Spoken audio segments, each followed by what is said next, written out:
to ask me if I resent having mental illness, that's like asking me if I resent being me, because as you know, my bipolar is such an integral part of me, you know, and it's given me so much. It's given me my creativity, it's given me my work, it's given me compassion and understanding, and it's given me a sense of humour, because once you've been down in that gutter where depression can take you, and you've been able to be liberated from that, then you have a really different way of looking at life, you know, and you see the good things in things and the funny side of things. Like I remember this time I flew into Griffith Airport to be driven by this poor unsuspecting fellow out to the Hay Plains, you know, and he threw my bags into the back of his brand new white four-wheel drive, and it was coming on dark as we left the civilization of Griffith behind,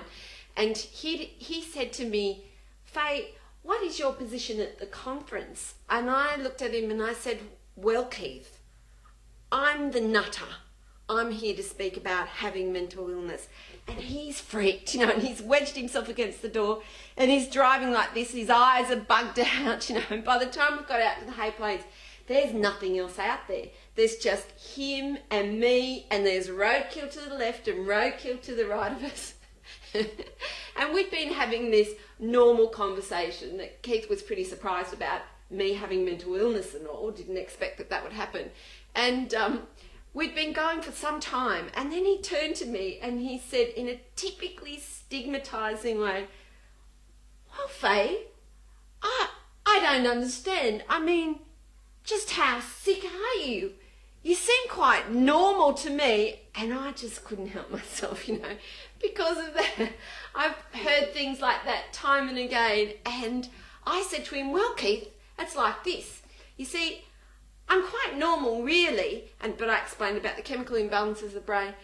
And I said, "But if somebody says the word kangaroo," and I paused just long enough to say the word kangaroo, and he's gone, "Kangaroo?" And I've gone, "Keith! Keith! It's Beelzebub, Keith! Take me to Adelaide!"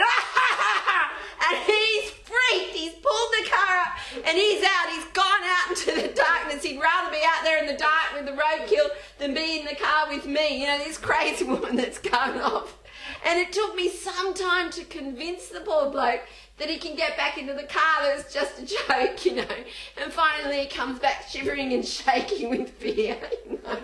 Poor bugger. But, you know, I just couldn't help myself. And you've got to learn to laugh at yourself, you know. And another time I remember I was sent up north to speak at a conference up there, and I was flying back from a very small airport, and this little girl who has to fly fortnightly down to Sydney to see her dad was flying by and was really afraid. She hated flying, and her grandmother was telling me about this. And I said, "Well, she can come with me if she likes." And the little one thought that was a really good idea.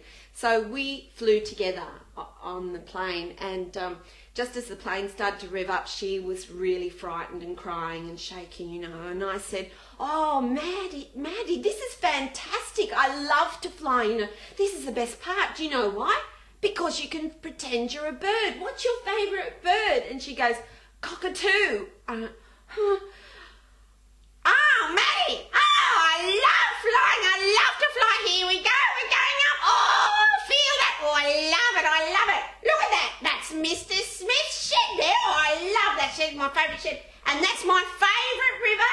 And there's Mrs. Smith's washing on the line. Oh, I love that. I pooped on her washing yesterday. I did. And she's cracking up laughing, and these two businessmen that are seated beside us are sort of laughing but nervously, you know. And then she goes, "Magpie." And I go, "Magpie?